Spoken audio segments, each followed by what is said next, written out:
It sits in your pocket. It listens from your kitchen counter. It watches from street corners, storefronts, traffic lights. Quiet, patient, always on. No knock, no warning, no moment where anyone said, "This is the line," because the surveillance state didn't rise like a storm, spread like a fog. You don't feel it moving in until you realize you can't see without it.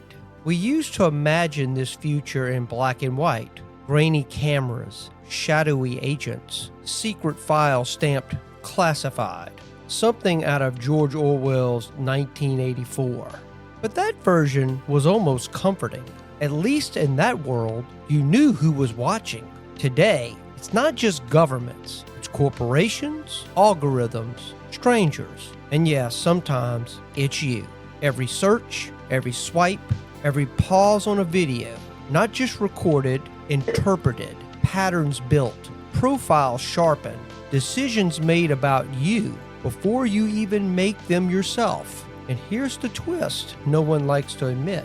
It works. Criminal complaints are resolved faster. Packages arrive before you remember ordering them. Your phone knows what you want before you say it out loud.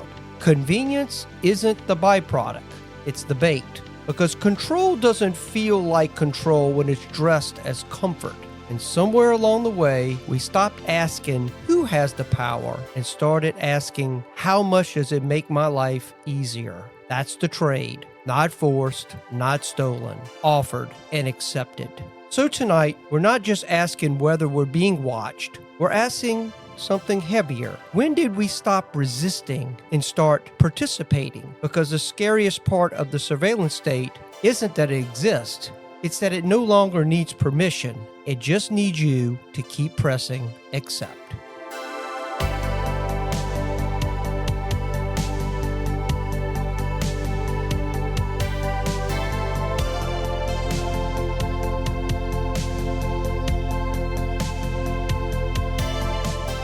Welcome to the Retrospect podcast, a show where people come together from different walks of life and discuss a topic from their generation's perspective. My name is Ian, and as always, I'm joined by Stoney. Hello. And Jason. Hello, everyone. How's it going? Well, I heard a big boom of thunder. That was almost perfect timing. That could have happened during my closing. That would have been awesome. You know, it's We got some rain. We have gotten some rain in this area quite a bit today. I mean, it's been pouring down, but we're kind of a bit of a drought. So I'm actually the rain. I actually like it because my rain barrels start filling back up, and I have my rainwater that I use to water my plants. So nice. I like it when Mother Nature decides to give you a little donation. to give me a little bit of some juice to work with. So, and you said it's supposed to get super cold again in like the next couple of days. And I looked at it. I don't know about cold. Well, it's going to get in the 40s. It's cold enough for this area. Yeah. That's actually in below. May. That's below normal, Yeah. actually. So, I'm just curious if this new super El Nino is going to have I wonder if that's kind of one of the byproducts for this area you have cooler temps later in the spring versus usually by this time it's warm. It's pretty warm. And don't get me wrong, it's been warm a little bit, but it usually stays warm after this. And that's the part that gets. That's why I said that's why I said cold. I was like, I mean, it's cold in regards to what we're used to in the beginning of May. Oh yeah, 40 degrees. That's unheard of. That's quite unheard of. Yeah. Actually, I was shocked when I saw that. I was like, well, enjoy it while it lasts, because I just feel like this might be the last bit of winter. Saying, okay, I'm still here, but I'm getting ready to vacate the premises. Right. So Elvis has left the building. Yes. The sun is going to be full out, and the heat's going to be going up. And luckily, because I had my air conditioned service today, I just spent some money to keep an older unit going. So especially during this time, like the last thing you want is for it to go out. And that's what I worry about. You can't have that happen when it's 98 degrees outside and and all I of a just had a sudden the little- heat is. I just had a little malfunction in my truck. I was telling you guys before where the belt on the compressor must have been going out and I didn't know. And the process of doing a little maneuver in traffic that happened to me, I heard a little weird noise, and lo and behold, I've got no AC right now. And my dad's usually the one. Terrible. My dad's got a bunch of tools and parts and stuff. So I called him up and I was like, "Hey, Dad, what can we work out?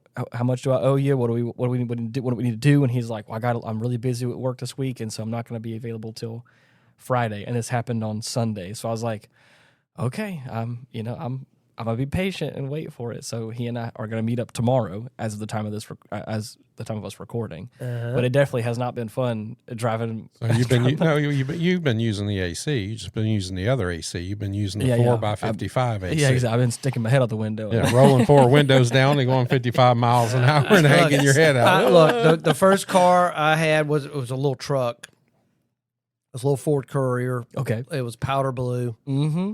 Had no AC. Mm. So I do quite remember those. Oh, yeah. Those days of driving to school and just My dad- keeping the windows down. My dad had an old like a maroon GMC truck, like 90s model or something. I'm not even sure what model it was, but it was he had an extra truck that ran and stuck around. And so if I wasn't driving my mom's car whenever she needed it, I was driving that old reliable truck, and sure enough, it didn't have AC in it, but it got me places. It got me to my first job a handful of times. So, got to do what you got to do. But, You gotta do what you but I gotta definitely, do. in this day and age, though, I definitely have been spoiled a little bit. So now that it's not here, I'm like, oh man, I took it for granted until.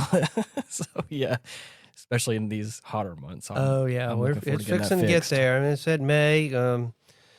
This is we're April 30th. Mhm, yeah. So yeah, tomorrow. That's crazy. I can't. It's hard. It's like I just remember January. Yeah. We're already in May. I feel like you got married yesterday, and that was in February. That was in February. I will tell you this. Forrest Gump had it wrong. Uh-oh. Life is not like a box of chocolates. Okay. It's more like a roll of toilet paper. The closer the end you get, the faster it goes. Okay. So you're getting toward the end, and so that roll's going faster and Yes. faster. Okay. Oh yes. So, You'll look up and go, "Oh, wow, yeah. that was another 5 years I'm gonna gone." tell you what. That's a terrible feeling. What, running out of toilet Running paper? out of toilet paper. Oh, 100%. Yeah. Yeah. So what we got on the dock today, guys? Well, this whole. I mean, I think this topic came up when we were discussing last week. I think George Yes. Orwell came up, and I think I brought up some statistics regarding some with ring doorbells. And, Yes. Well, I and had every- mentioned before the dynamic pricing thing. Right. So And so it's kind of melded in together of the surveillance state. yeah, for the lack of a better term, that's kind of what we've nicknamed it. Is this? It is this embracing of video recording and just monitoring and stuff like that. For it's just becoming more and more common, and I think it has kind of snuck up on us. Matter of fact, it's so funny. Just recently, I believe this week, the U.S. House voted again to renew the surveillance law under Section 702 of U.S. Code. Which basically allows intelligence agencies to collect communications that can include Americans. Wow. So without a warrant, Yes. I may add. So, there is. I mean, really, most people would tell you that this really started with the Patriot Act after 9/11, and generally, what happens is people get afraid. And that's when freedoms start. You start giving them only up. the sleeping people think that it started at 9/11. Okay, everybody who's awoke and knows what's going on knows it's been going on for a lot longer than that. And that's just when they're putting in laws because they're trading, and you kind of said it, comfort for, freedom. And basically you're trading, safety for freedom. Right. And our leaders, which they aren't our leaders, and I'm not going to get on that one anymore, they want this, but then they want it to serve them. Like in Louisiana, them passing laws that says, oh, you can't record now unless both people know you're recording. Why is that? Because they don't want you to be able to record them doing their shaky shit. But they should be able to record us just because they can. Okay. Yeah, Constitution says you cannot set yourself apart from the citizens.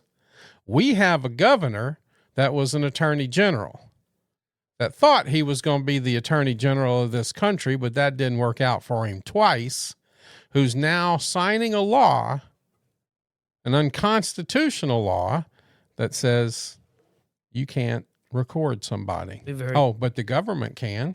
I'll be very curious if someone challenges that law. Well, Louisiana is one of only a couple of states that is a one person, one party. Yeah, one party. And it needs to stay that way. The whole country should be that way. The only people that don't want that are the ones trying to hide something and don't want something. You know, if you don't say it, you don't have to worry about it being recorded, right? If you don't do it, you don't have to worry about it being recorded. Yeah, but there's a reason that they want to be able to record you and you not record them. That's the first thing. Yeah, I was looking at some general stats on just this whole bit of, everybody's recording each other and all this other stuff now. And it's just, these are some of the numbers I got. It's 78% of Americans say surveillance has increased over the past 25 years, which I would agree wholeheartly. Mm-hmm. I mean, ever since 9/11, I mean, that we've just kind of been on this,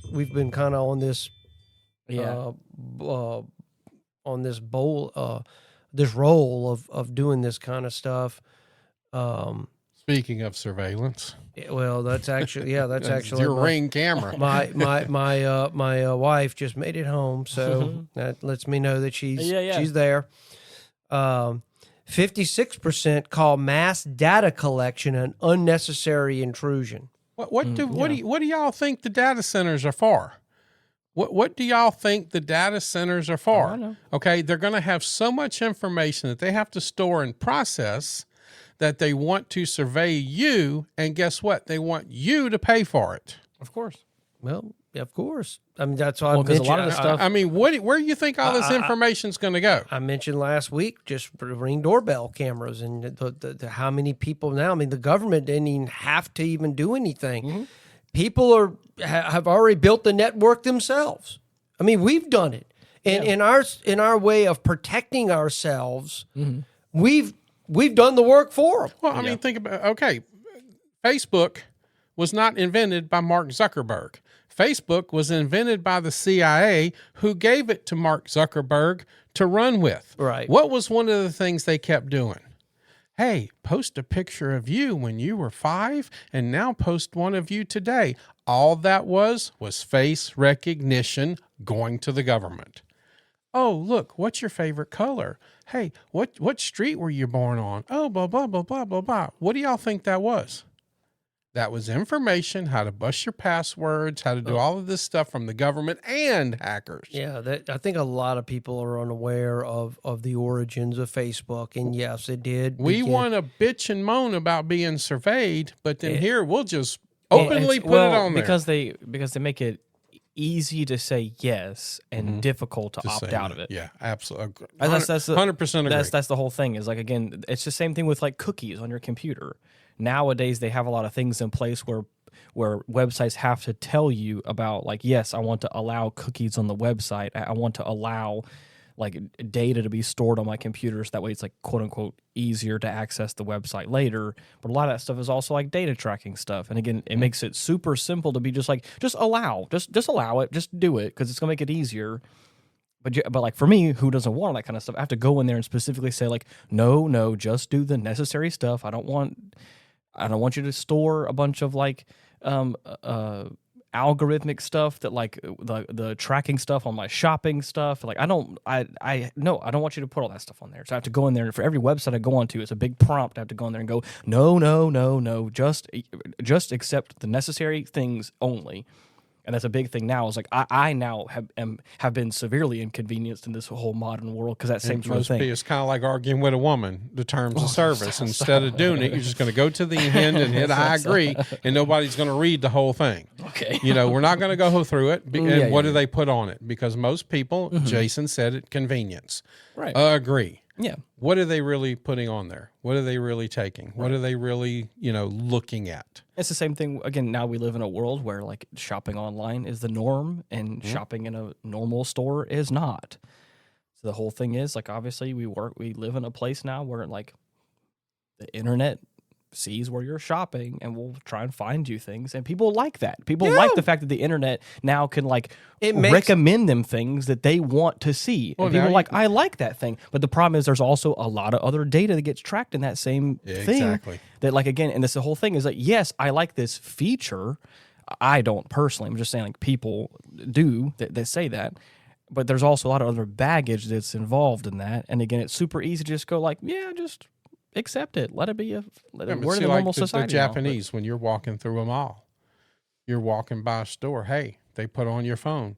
Hey, you have a 15% off coupon. You have a 5% coupon. If you come in right now and buy something, we'll give you this.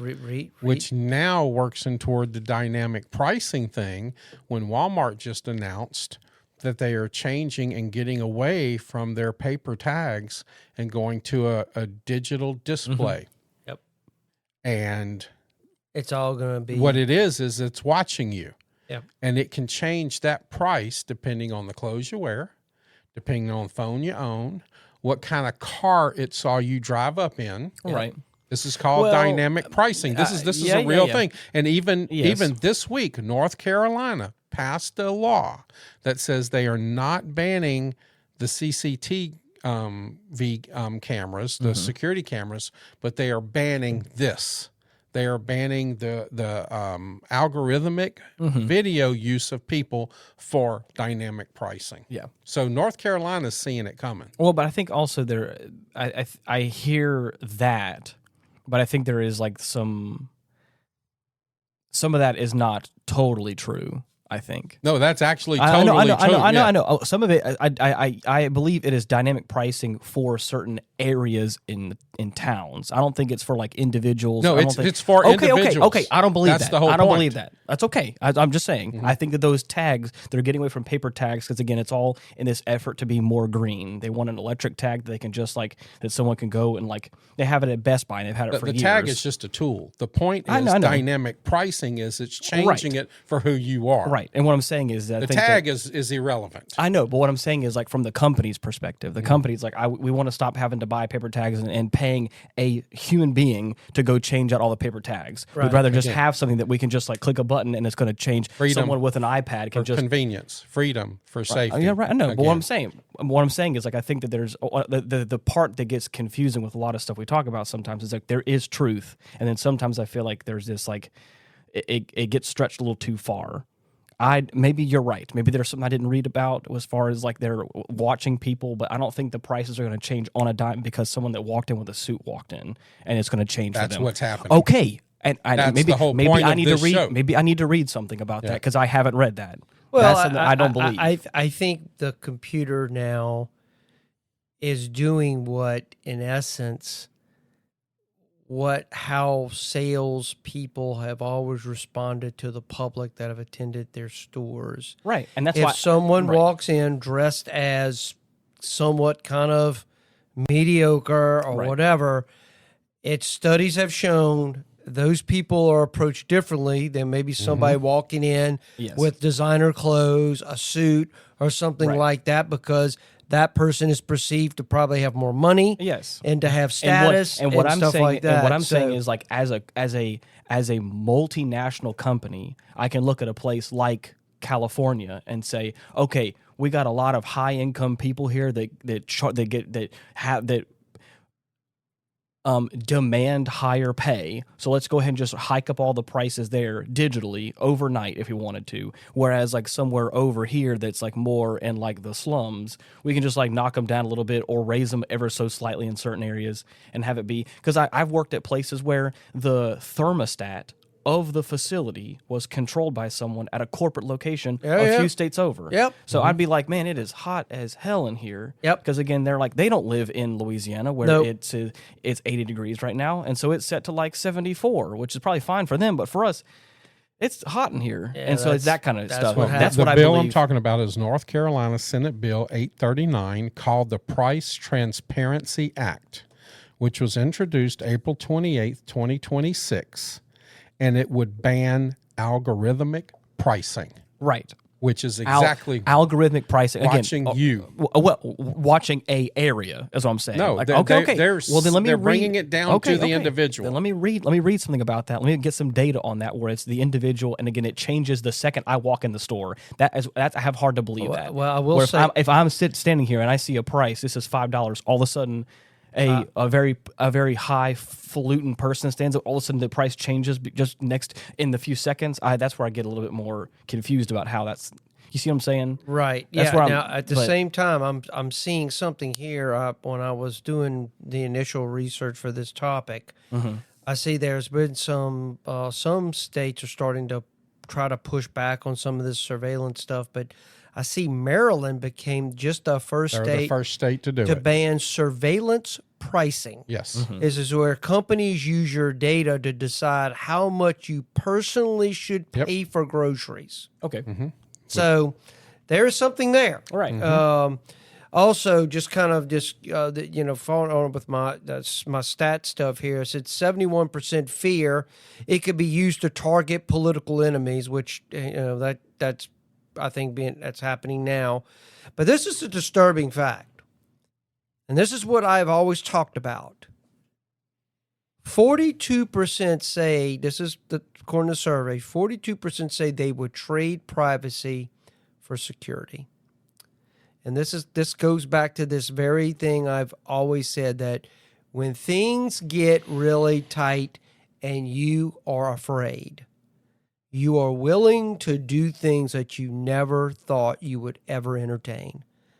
I truly, truly believe that. And I think the statistics show are true on that. Just look at COVID. Was a perfect example. That was the first time that we ever, as a society, felt we had lost control and we were afraid. And we were willing to do things that I would think a year before, those same people said, I would never do that. Mm-hmm. And I'm just telling you that I think fear is a huge thing. And if you can promise safety with additional cameras and stuff like that, security gates and all these things, people are willing to put out money. But what's the saying? Who's watching the watchers? Well, There's the problem. I would agree. I mean, that's Yeah, always it's the easy risk. to put it in now. It's like all the cars. They passed a law now that all cars in 2028 now have to have this stuff in it to where if it deems you unfit, Oh, yeah. the car's not going to turn on. Again, with Oxford, Oxford now has said we will be the first 15-minute city in the world, and they're going to have all of this stuff where your speed's checked, Yep. I saw that. in and out Every car. checked, Has to every be- car, has every to be person. mandated. Yes, everything will be mandated in Oxford now, and here it is. Okay, so yeah, right now maybe it's just this cute little digital thing. What's it going to be 5 years from now? What's it going to be when these things start changing? That's where we have to look, to the future. I believe I forwarded y'all an article on this new thing that's coming on cars. That actually may be an interesting topic. Well, Just can you on the imagine automotive- your wife is pregnant and all of a sudden, oh my God, we got to get to the doctor. And also- sir, I believe you're too agitated to drive this Right, car and they shut right the now. car down. Your eyes are dilated, and Right. Oh yeah, there's there. it won't even turn the f***ing car on. It can happen. Yeah.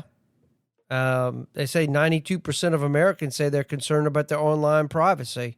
Mm-hmm. And then 72% want stronger regulation on how companies use their data.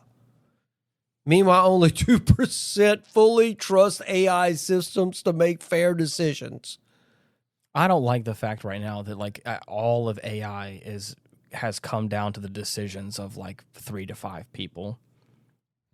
Because there's a lot of stuff right now that's being determined as far as like reality. I agree and with that kind of 100%, stuff, and that's yeah. the part of AI that I'm not a big fan of right now. That's making me kind of is the fact that it's all based on their opinions and what they want it to be, which is not. Well, I think with Maryland and North Carolina coming out, they're telling us that they believe this stuff is no longer theoretical, that this is real life and it's coming. And some of the people who know what's coming are saying we need to stop this or try to stop it before it gets too far. I didn't realize that surveillance pricing was like a lot of online stuff. I thought that we were talking about things that were happening in reality. Yes, well, right. But a lot of people are talking facial about recognition. Well, no. The stuff I'm reading here is about data use such as like location, browsing history, and your shopping habits to set individual pricing for goods and services by analyzing your behavior.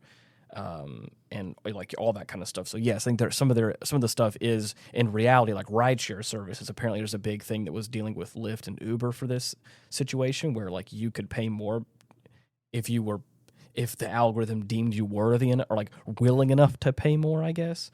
So anyways, I didn't realize, I haven't read up on surveillance pricing, but that's interesting. But that's what I'm saying. It's taking this. Right, it sees you walk in and says, this person can pay more. That's the point. It's taking all of your information. Right. And what I was trying to say was I've never heard of it in like a brick and mortar location. I'm realizing now that I don't think we're talking about brick and mortar locations. And we are talking about brick and mortar. Okay. And that's where I start to disagree. I think maybe in the future, but like right now, maybe, I don't know if Walmart would do something like that, but I think they would online. If you go to buy your groceries online and you potentially, they deem you willing enough to pay more, you may pay more, but I don't think the price of the stuff inside is going to change just because I walked in there with a little extra money or something, but maybe I'm wrong. They say adults under 45 are less likely than older Americans to say the amount of government surveillance has increased since 2000, 67% versus 87%. So to me, now we're getting to a generational view of this. And I think what that's telling me is younger people are more used to tech and cameras and all the things. And so they've become conditioned to it. And it doesn't bother them as much as, say, people who grew up without it. Well, I think it may also be hard to notice that when everyone is filming everything. It's hard to see that the government is watching you more because it feels like everyone's watching you more. You know what I mean? Everyone has a camera. Everyone's recording everything every time. Everybody is recording everybody. So now. Once everything becomes, a record, then it's like, well, is anything? Maybe that's a hypothetical, but Whereas once upon a time, the older generation, that was not really a thing, and now all of a sudden, there's a camera everywhere. Is what it feels like. And as homes become more smart, I mean everything. Yeah. Well, how many times has it been proven in the last year that these smart meters are overcharging people?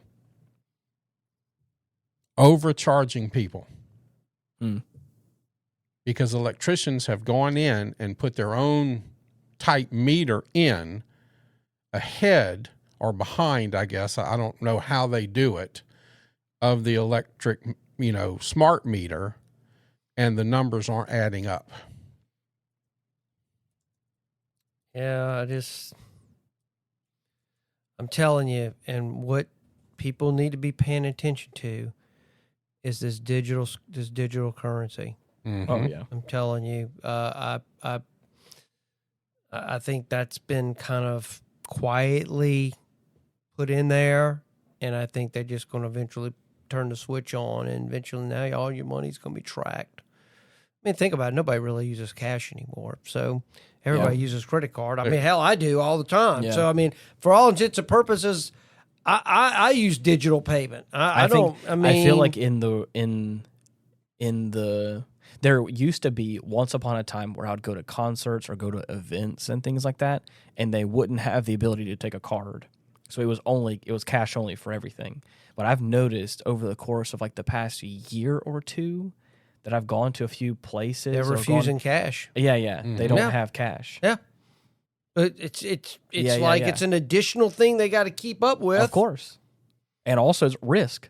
Yes. Especially, people again, rob the store now. If you don't have no cash in there, well, okay, rob what you going to rob? I mean, other than maybe individuals that might have cash in you their could wallet. steal the iPad, but it's not going to get you anywhere. Yeah, exactly. Yeah. Yeah, I'm just FYI, just to let our listeners know what's going on with this. The House, approving this, renewing this warrantless domestic surveillance program. It cleared the House on Wednesday after House Speaker Mike Johnson and Trump administration officials persuaded Republican holdouts to back the bill. The renewal of the Foreign Intelligence Surveillance Act now goes to the Senate, where it potentially a rough reception because it was attached to unrelated legislation that would restrict the Federal Reserve's ability to issue digital currency, something Senate Majority Leader John Thune has described as a non-starter. So interesting. Interesting how all this is playing out. That digital currencies, it's right there underneath the surface, and it little by little, let's put it in there. Well, they can't control cash. They can control your digital currency, and they can shut it down if your carbon footprint isn't right, or if you say something on social media, or they don't want you to buy a gun, or they don't want you to do this, or they don't want you to do that, they shut it down. Yeah, that whole deal is called FISA. I'm sure y'all have heard of that, just listening to the news. But it has drawn a lot of bipartisan skepticism because Section 702 allows authorities to bypass warrant requirements before rifling through vast hauls of Americans' communication data. Well, there you go. Oh, I mean, when you're looking at this whole thing, when you've got AI coming out, you've got the data centers, you've got all of this surveillance. There, Ian used to say, we need somebody watchdogging the AI stuff, and there needs to be rules in here. We need rules just for basic life now, and we had that under the Constitution, but it's been so watered down and so muddied up. Why can't we just have no secret pricing based on personal vulnerability? How about no selling of driver monitoring data to insurers without clear consent? How about no government access to vehicle data without due process? Okay. No political punishment disguised as safety enforcement. How about no carbon score mobility restrictions without an open democratic debate? And no black box algorithms making life decisions that citizens cannot question. How about we just make it simple? But then that starts taking away power and money from people. That's how the world works. Yeah, I was reading about, I'm very curious. I mean, this is not anti-technology. This is pro-citizen right here. Well, right. I think, I hate to say it, but I think the natural evolutionary process of our society, I think it's almost impossible for it not to become a surveillance state. I truly do. We're already there. For all intents and purposes, they got satellites all in the sky. They can pinpoint the satellite on your house down to the driveway if they wanted to. They can count the hairs on your head now. Right, exactly. But the thing is that also gives you the ability to have Google Maps anywhere in the world that you want. Yes. Which is a convenience I like. Right. And so there's like a give and take where it's like, yes, there is some of this that I hate, but there's also like I have been in the middle of nowhere where I have no idea where I am. And with enough cell service and enough battery charge, I can get home. And like that's the thing that like. Or you could have just looked through them. Absolutely what was not. It, McLaren map? Well, yeah. I know. We did it. I know. And again, what I'm saying is that I live in a world now where I don't have to do that, and I like that. That's what I'm saying. Is like there are. Here comes that generational thing you were talking about. But the same thing. But there it is. The thing is, we're saying all that, but we have people that have opted into having Ring cameras in their home. One of which sits at the table here. One of which we talked about last week. Yep. Who has There's a now Ring video? camera here? No. Mine. He has one at his home. He has purchased one and has it at his house. I use and that is Ring. I've got Ring. I just don't. I forgot. look at my house all the time, all during the day. Sorry, I didn't realize. I'm sorry. I forgot that I wasn't trying to out him or just. No. it's okay. Then there's two at this table. Sorry, I forgot. I don't have it. I thought Stoney didn't have it either, but I forgot. I don't let it ring on my phone. That's okay. I have it on silent. All I'm saying is that that is a level of surveillance that, again, you've purchased and you have allowed into, like, at least the front door of your house that you opted into, that you chose to have, that, again, is probably being tracked by Amazon or whomever, and there's probably data being picked up from it, or I don't know. And at that point, but again, same thing like we talked about last week with this circumstance took place. You now have evidence to go to, like, law enforcement, and there's like a level of that that's like, my house is probably being tracked, or again, it's probably the data that's being collected from it is probably being part of this greater web of Ring doorbells that is being mapped out throughout, whatever else you want to say. But at a certain point, there's a convenience you get of, like, I cannot be home, and my wife and child could be home, and I now know who's going to be coming up to my door, and or whatever, and that kind of stuff. Where it's like, I like the ability. People may not like it. I have a lock, and if I need to, and I'm not home, and the door is unlocked, I can lock it from wherever I am. Yeah, but who also can unlock it? Nobody. Okay, you believe that too. I believe that wholeheartedly. Yeah. Good luck with that one. Okay, and I have had that thing for 6 years, and I've never had anybody been able to get into my house except for me. And maybe one day the police can somehow hack into it and get into it. Maybe Google from on high will unlock it, and without me being aware of it. But that's never happened to me. And I purchased it, and I've gotten my money's worth out of it. And I love that convenience of, I can be out of this state, and if I ever needed to, I can lock my house. As I said, I think it's because your generation is so accustomed to being watched, being, in essence, a little bit more controlled than older generation. I mean, we remember a time when you just didn't have that level of government involvement in your life. Yes. The way it is today, and not even just government involvement. Mark Zuckerberg, Bill Gates, right? Well, there was really there was no internet. There's no tech. Credit cards were done with that machine with the carbon. We actually had to use our brains and remember where we were, or be able to read a map to get somewhere. Okay, watch it, buddy. Watch it. So no, I'm not watching it because that's the point.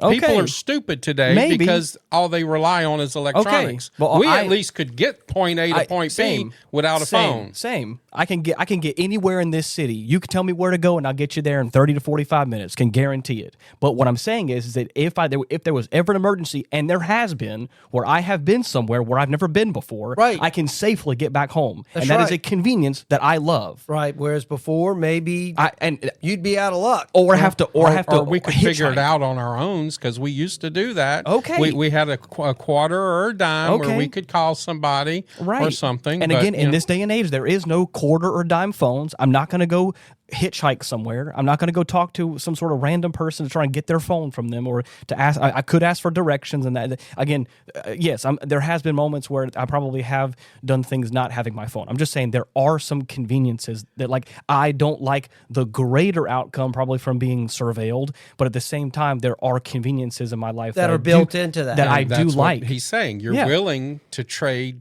some your of it, freedom for convenience. Right. You're one of those people. Okay.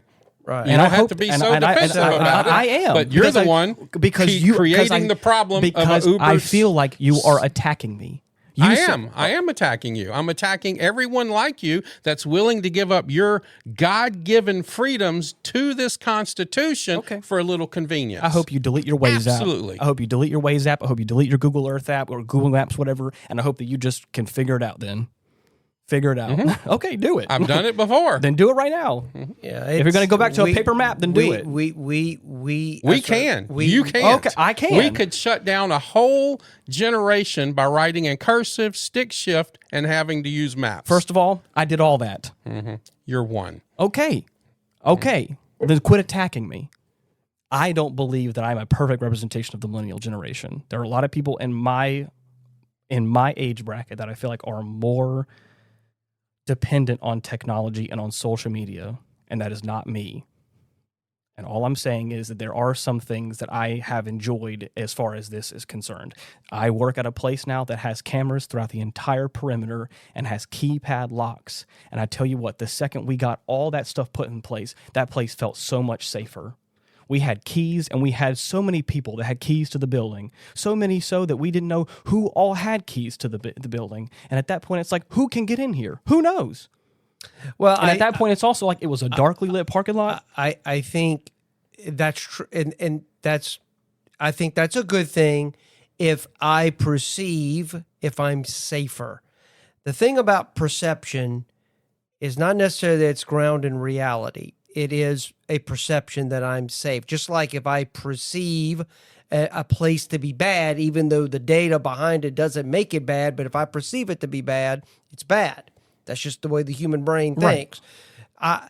I think, though, that's why I go back to what I said. I think the natural evolution of society as we become more and more tech heavy, more cameras, more AI, facial recognition, electronic this, electronic that, I think is good in some respect. Just like I said in my intro, we can solve crimes better now. We think of the advantages of DNA. Yeah. And those of how that's helped law enforcement fixing. I remember when what they called them crash data retrieval systems. I remember in my previous life when that technology came to cars. And the stuff you can download off a car. I remember the civil libertarians saying, "Oh, they're going crazy over, what are you capturing? Whether I'm wearing my seatbelt and how fast I'm driving." And those are the same people that fight all the time, even though that may come in handy to determine, was this person driving 80 miles an hour down the road in a 45 mile an hour speed zone and cause a fatality? Yeah. I mean, but you got the purists out there like, well, they have no right to that. Right. You can kind of play that game back and forth. I mean, as I said, there's good parts, there's bad parts. And ultimately, it's up to the wisdom of the people that are using it to use it for the right reasons. Right. Well, those people don't exist. So that doesn't exist. It got to a point with my Amazon where I didn't like the fact that there was I felt like it was talking about Alexa. Just Amazon, my account in general. It got to a point where I don't like shopping on Amazon. I didn't like the stuff that was being recommended to me. I didn't like the fact that it felt like it was. I just didn't like it. I didn't like it was making me uncomfortable. I started reading more into all the stuff about it. I just got rid of my whole account. I deleted all of it. It was like, it's okay. And people are so wrapped up in their Amazon account. They love it, and there are people in my generation too that I feel like they live off of that. My mother, for instance, loves that, and I'm like, I just don't. And again, I'm not saying that I have fixed everything with that, but at a certain point, it's like I don't know. You gotta,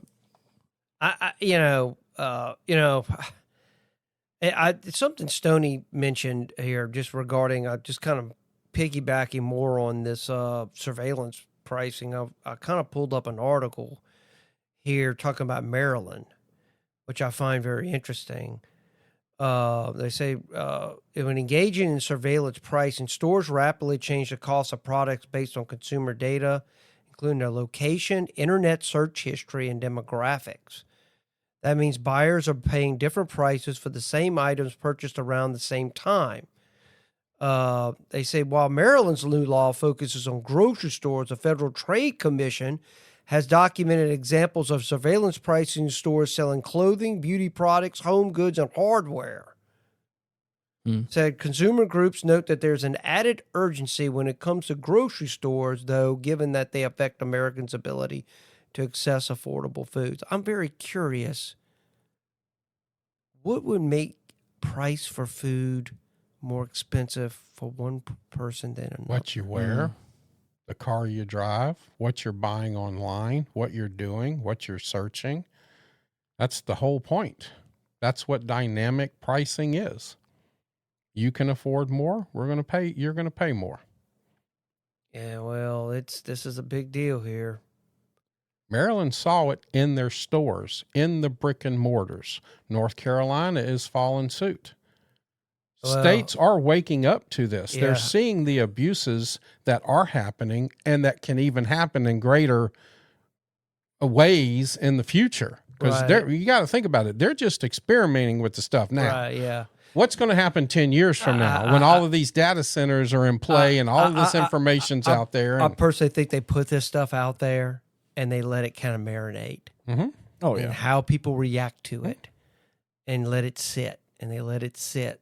Because right now they say bills are being considered in Colorado, California, Massachusetts, Illinois, and New Jersey. They may likewise regulate surveillance pricing. But I'm telling you, this is what happens. The tech gets out there. It gets into the consciousness of people. And then people get used to it. Mhm. And they just kind of go with the flow. Because, well, everybody's doing it. I mean, it's all over the place. So, terms of service, just hit agree. Terms of service, just hit agree. yeah. That's what people are doing. Just, You and like I'm- Ian said, cookies. Okay, I'll just give me the cookies I need. I just think that the digital currency, that's when you're going to see it. I think if that ever drops, and I think it's coming, I think that's when all of a sudden we're going to wake up and go, we're in a completely different world. Oh, we're not going to be able to do anything like they have a Oh, you'll couple be of able to- cities in you'll be able to China do- right you'll be now able to do that if you something. you won't be able to because you won't. They're not going to take cash. No. Okay, so if you you're- can buy what they tell you can buy. Well, okay, so I mean, if they it's don't not want like you you to, can't then do you nothing. can't do something. In China, you jaywalk. What do? They plaster your face on billboards all across your city. They automatically fine you for it. This is already happening. This isn't a joke. This isn't somebody pretending or thinking it's going to happen. They're doing it because it's all digital. Your town, it may not be like a 15-minute city there, but your social score isn't right. That's what China is based off of, a social score. You say something wrong, you do something wrong, Well, they take it away from you. they are critics right now with Maryland's new law because they said it doesn't really necessarily protect individual rights. They say point in particular to a provision that only allows the state's attorney general and not individuals to enforce the law. So as an individual, you can't file suit. Mm-hmm. Yeah, It's going to require the government to Mm-hmm. actually do it on your behalf. So it comes with some catches there. So just FYI. Well, if everyone. somebody does a murder, you can't take it on yourself. You have to go through the system to get this. The same thing. If somebody wrongs you, you got to go, oh, hopefully the government's going to take care of me. Yeah. Hold your breath. Well, they say right now, it said, and here just kind of breaking it down by political parties. It says, 84% of Americans, including 92% of Republicans and 80% of Democrats, say it's acceptable for the U.S. government to monitor the online activity of suspected terrorists. So around 2/3 of Americans thinks it's acceptable for the government to monitor online activity of each of the following groups: citizens in countries that are hostile to the U.S., politicians, and illegal immigrants. Mm. So, majorities of Republicans say it's acceptable for the U.S. government to monitor online activity of international students, politicians, government workers, political activists, citizens of countries that are U.S. allies, and journalists. See, here's what I don't care. If you're a U.S. citizen, they shouldn't be able to do anything to you. I don't care who you are. If you're not a U.S. citizen, the U.S. government should be able to monitor you as they see fit, even if you're in this country. But if you're a U.S. citizen, they have to go through due process for that. That's what the Constitution guarantees. If you're not a U.S. citizen, please, by all means, do whatever you want to a non-U.S. citizen. I don't care. I think the initial intent or the original intent of the U.S. Constitution and the way our founders were probably thinking of freedom, they would probably be quite horrified about how much power the federal government holds over people nowadays. And it's a shame because I do think the federal government has forgotten what the 10th Amendment is. But we are now fully entrenched in a national approach to things, and we are I think we are heading toward a 1984. Absolutely. I think it's going that way. I think it's inevitable. I hate to say that. I hate to sound negative and dystopian or whatever you want to call it. I just think that there's always going to be crime. I mean, we just here locally, we had a tragedy that happened. Was it last week? Yeah. What are the first calls? There's been multiple tragedies over the last 2 weeks. What are the calls? More cameras, more police, more this, more that. It's this constant, fear that it's going to happen again, and it's going to happen when I'm there, or whatever the case may be. So, as I said, it kind of goes back to, I just think when people are fearful, people do things they would not think they would do. I just do. And that's why the government and the ultra elite use fear to get what they want. That's why the media plays off of fear. That's their big tool. I always like the hypothetical.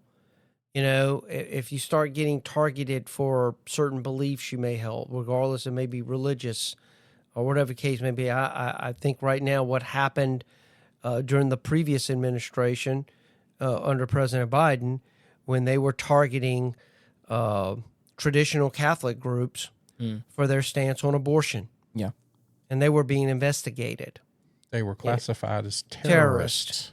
That's what I'm saying. So I mean, that's what I'm saying. This is where Orwellian right here. This is where it can go very quickly, and it doesn't take much to go there until they start investigating you for something that you don't like. I mean, like I hate to say this, but I mean, there's certain platforms I've been banned because of some comment that somebody perceived to be cruel or whatever the case may be, and then you get suspended because you're not respecting people, and it's like you can't even have a conversation.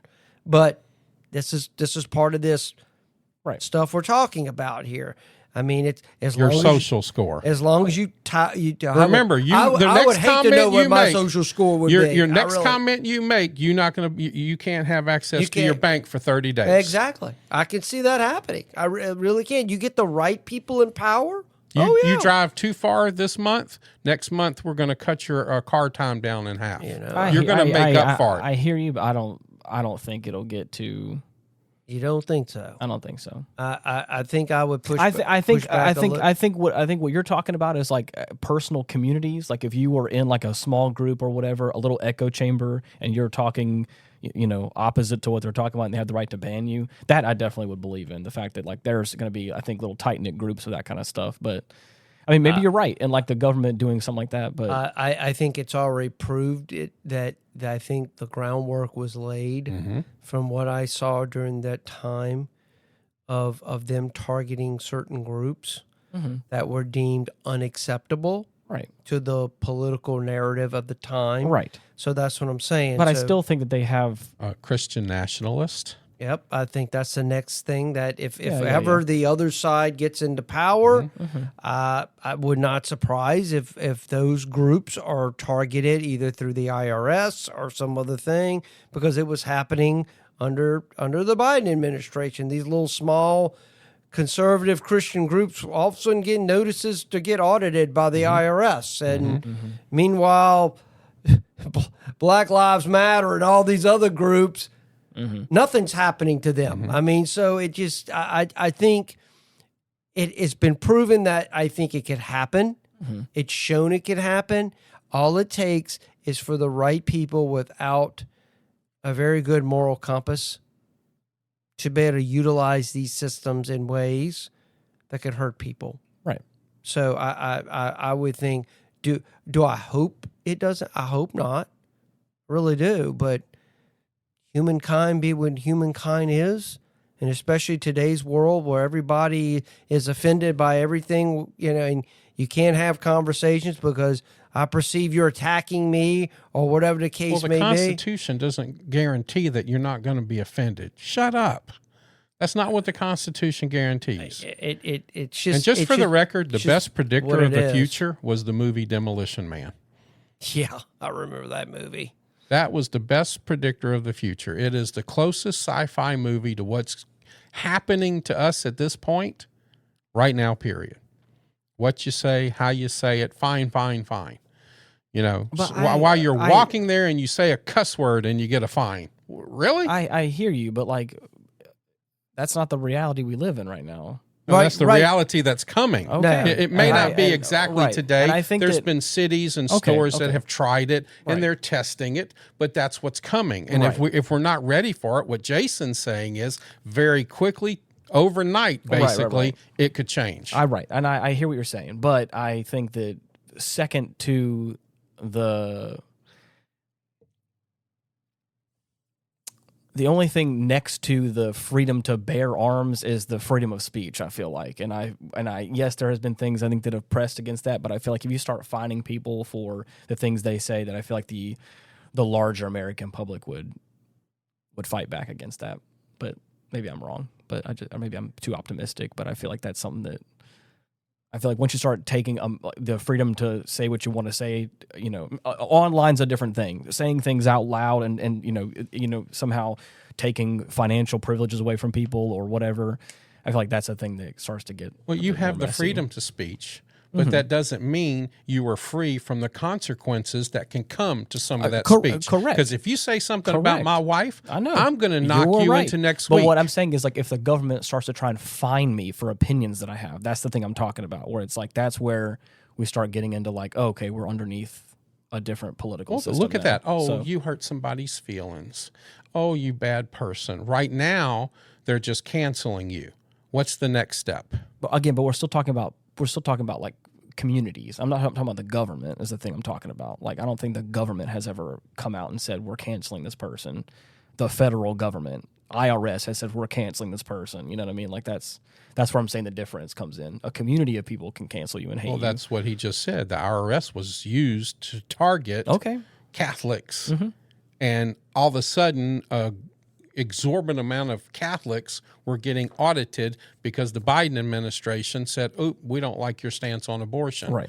So it was at the time a tool being used. How far then is it for the government to say we're going to go widespread with this and go against all Christian nationalists? Right. It's not that far from it. I hear you. If it's been used, even in a small capacity, that's a test to see how much more we can get away with. What did the audits bring about? Was it just checking in on their financials, or was it? No, I'd have to pull it up. Okay, I do remember at the time when the FBI was actually going in undercover. Okay.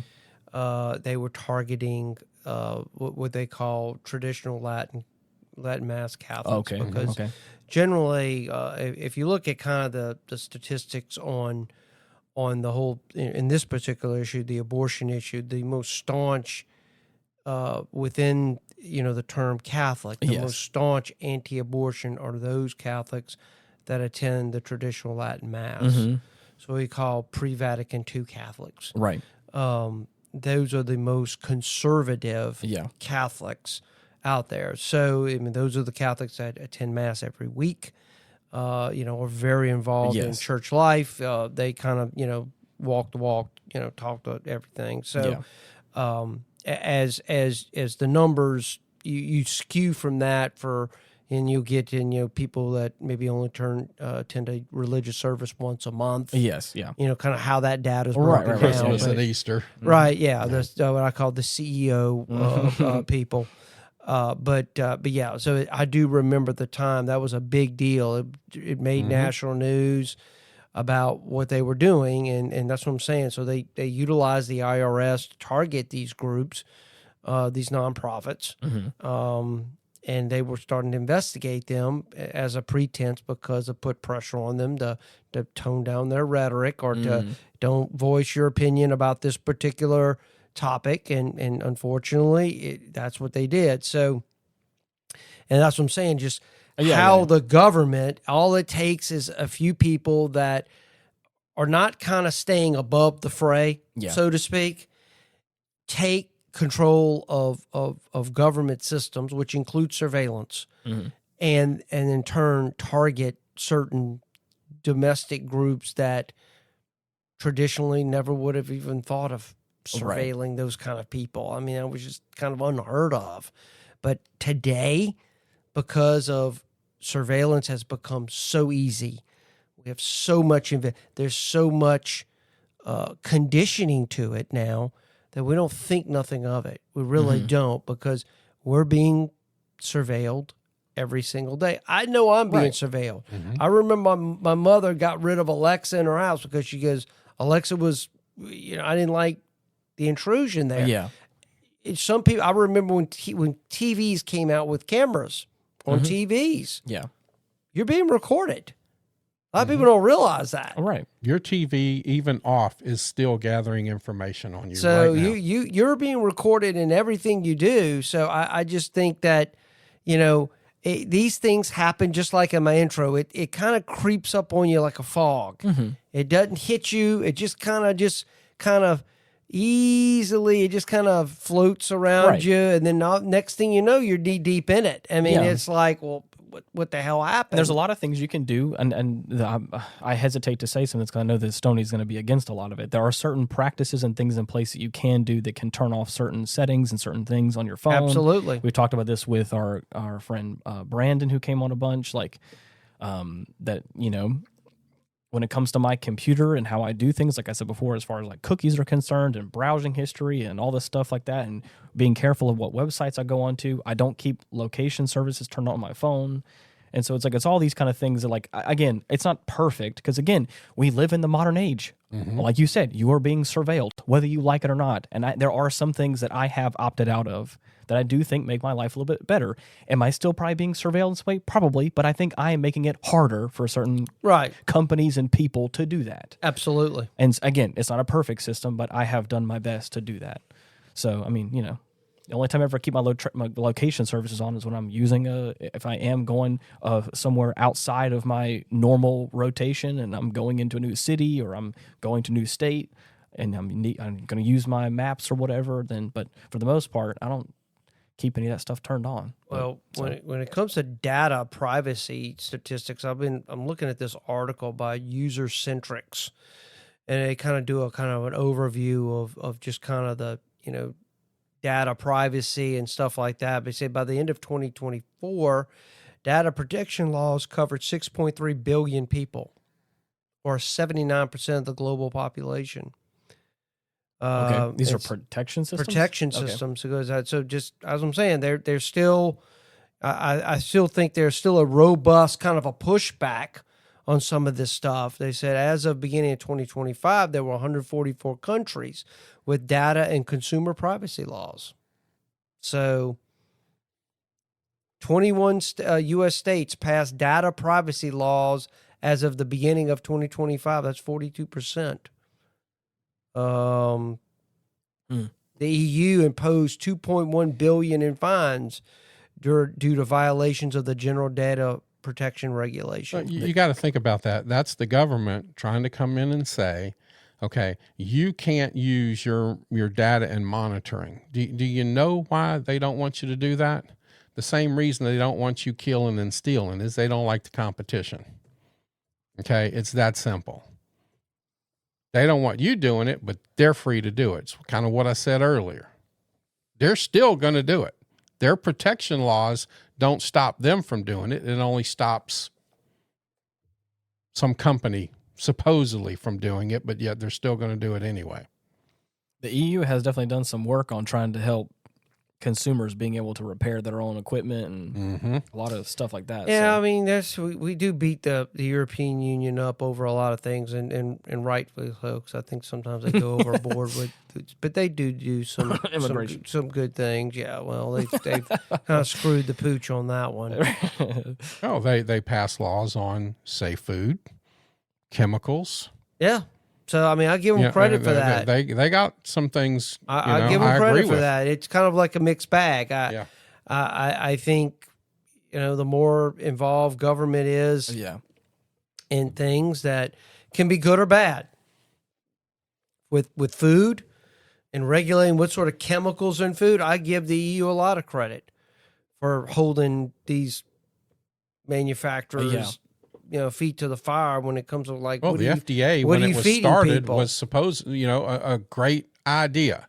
When it started, it was the Food and Drug Administration to protect Americans. That only lasted about 6 weeks before it got turned into something else. But they're not protecting any Americans right now. All they're doing is lining people's pockets, and people that own the companies, the food and beverage companies, are on the council, the FDA council. It's ridiculous. Yeah, that's most groups. I feel like in America. No, that's kind of the point. It's when it started 6 weeks, it was great, and then all of a sudden you put the wrong people in place, and now it's shit. Yeah. It's they're not protecting any Americans, and that's the point. Their job is to protect the American citizen. And it's time we got back to that. Well, they said, regarding this digital money, I know we've been talking a little bit about it because I think this is part of surveillance, because ultimately that's how you can control. I mean, once you control money, then you control everything at that point. Said in 2025, Congress passed and signed into law the Genius Act. I don't know if y'all familiar with that. Said it creates a federal framework for stable coins, digital dollars issued by private companies. It says it makes it illegal. It makes it illegal to issue certain digital currencies unless you're approved. That's that approved stuff. And then puts oversight across agencies like Treasury, the Fed, and banking regulators.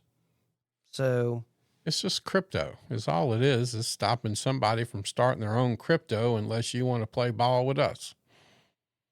Yeah. So, I mean, this is kind of one of those things that just, Yep.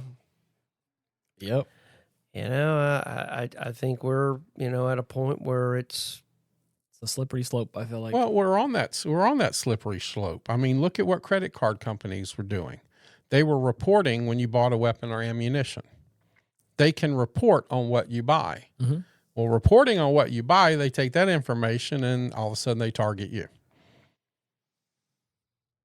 What are they doing with the information? Even if you, and I hate to use the weapon again, but if you go buy a weapon, you have to go through a background check, and they have to keep that copy for 10 years, and then it's supposed to be destroyed. And there's not a person on this planet that actually believes that's destroyed after 10 years. Now it's all digital. Right. So, well, we are we're here. Yeah. I don't know how to get out of it, and but I just think it's inevitable that we're going to have more cameras. Yeah. I think people are, after every terrible event, people are looking for more surveillance, and it goes back. I think the statistics show that people, when certain pressures are placed, you're willing to give up just a little bit more. Right. And, well, especially if it comes to safety. Well, a lot of people, I think, look, this goes back, though. This is what I was talking about. And this was illustrated perfectly when Mondami was elected to New York. What did he say? We're going to get away from that rugged individualism to embrace the warmth of collectivism. So this is appealing to, I hate to say it, weakened people that need the state to protect them.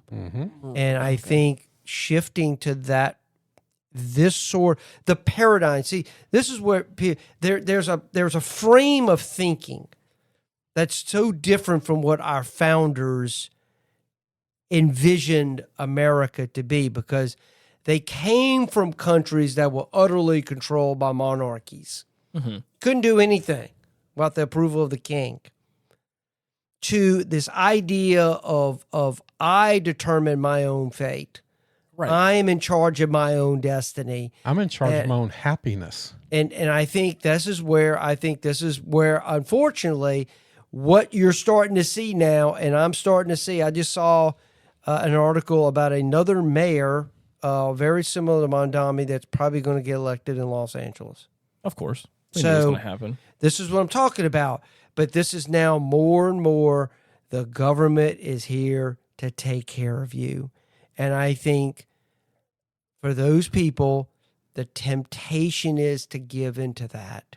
Mm-hmm. It really is, because it's easy.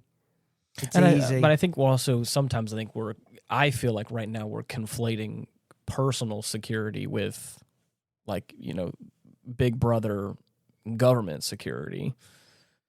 Because there's a lot of surveillance in my life that I feel like I'm okay with. That like I said before, at my workplace, having a keypad entry, having cameras all around the stuff that is probably connected to internet and is being viewed probably. But at the same time, there's also a safety for that comes into it that I'm okay with. Whereas, again, we're talking about, do I trust the government to do some of that stuff? Probably not. But again, personal security, yes. But like I've said before about my home keypad, it's a keypad entry.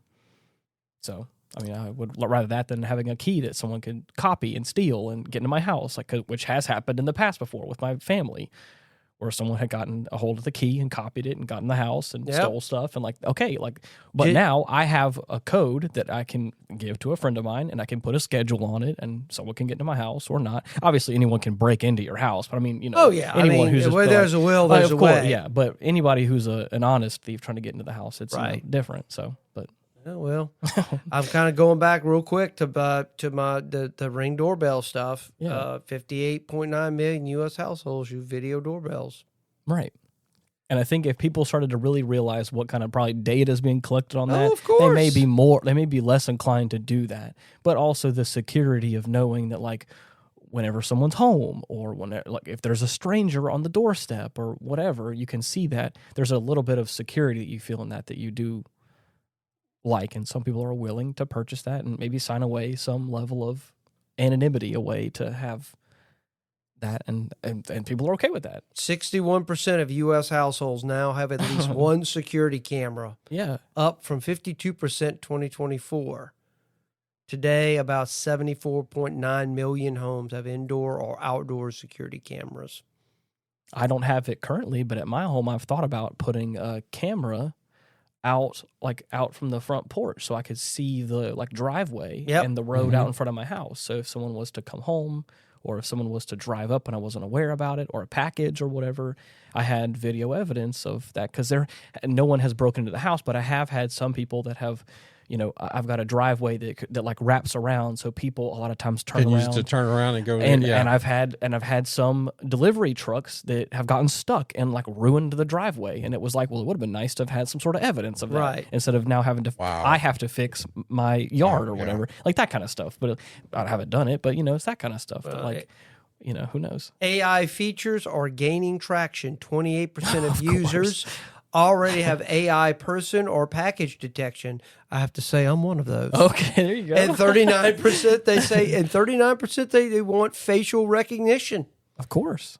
They said the benefit, and this goes back to, Ian, what you were saying, the benefits of home security cameras far outweigh privacy concerns. So while 37% worry about who might access their footage, 87% say home security increases their peace of mind. There was a big article I saw the other day while I was researching this about license plate readers. Oh yeah, yeah. And a lot of neighborhoods have them. They're on. If you're in a metropolitan area, every light has one. Yeah. But the abuse from law enforcement. There was one town that had 10 officers was looking at it, following their wives around, their exes around. Oh, get out. Or something. They were abusing the system. And that's just a tiny bit of it. Yeah. And I'm like, wow. So. Again, I feel like it sounds great that you can use that to hey, we're going to have smarter lights and traffic's going to go faster and we're going to have all this, but now you got somebody, but that's also anybody. That's anybody anywhere once human beings are involved, there's probably someone who's going to either take advantage of it or put their grubby little hands on it. And so sometimes again, I don't know. I feel like it's one of those things where you can what if it to death. You can stay in fear and and say no. Well, to I'm wondering if everything, we aren't a little right past the what if era. Probably so. We're in the, okay, when's it really going to take us over? Right. Because it's kind of there, because that, they even, one of the guys just saw a girl on the camera and he was following her around all the way home. That's creepy. That's crazy though. I'm like, wow. But again, if I'm not mistaken, how do we know about that? Did someone catch that person? Was it? Yeah, they were caught. They were caught, yeah. and they're being dealt with. Of course, I don't know. So maybe I don't know. And that's just the ones that got caught. Exactly. Yeah. Well, the surveillance state doesn't arrive with a knock. Yeah. It arrives with a login, and by the time you realize who's watching, you're already part of the system. Yep.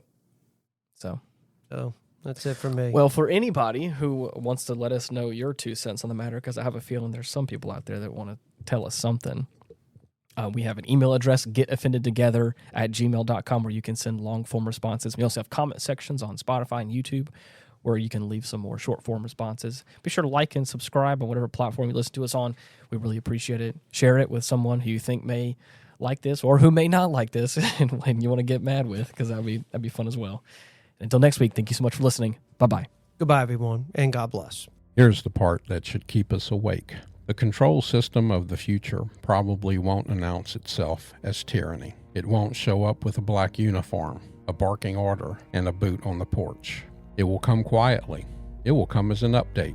Your city updates its traffic plan. Your car updates its safety software. Your store updates its pricing system. Your phone updates its permissions. Your bank updates its terms. Your insurance company updates its risk model. The government updates its compliance rules. Every update will sound reasonable for safety, for sustainability, for fairness, for efficiency, hey, even for your protection. Then one morning, somewhere down the road, a man walks outside with his keys in his hand. An ordinary man worries on his mind. Work, bills, groceries, a doctor's appointment, a kid needing a ride, and the car won't start. Not because the engine failed, because permission failed. Maybe the system says he looks tired. Maybe the insurance profile changed overnight. Maybe his payment didn't clear. Maybe his vehicle is outside an approved zone. Maybe his emissions allowance is exhausted. Maybe a software flag from somewhere deep in the cloud says restricted. Maybe nobody can explain it. Maybe the appeal takes 10 business days. Maybe the machine is wrong, but the machine does not care. That nightmare version of this future. Not a world where the government screams at you, a world where the system simply says no. No explanation, no person, no argument, no mercy, just a scream. Because the system will not knock. It will not ask permission. It will simply update. And by the time most people realize the cage has been built, they may be standing inside it, holding a phone, staring at a screen, waiting for approval to leave. You're the best. Thanks for hanging out with us today. Peace.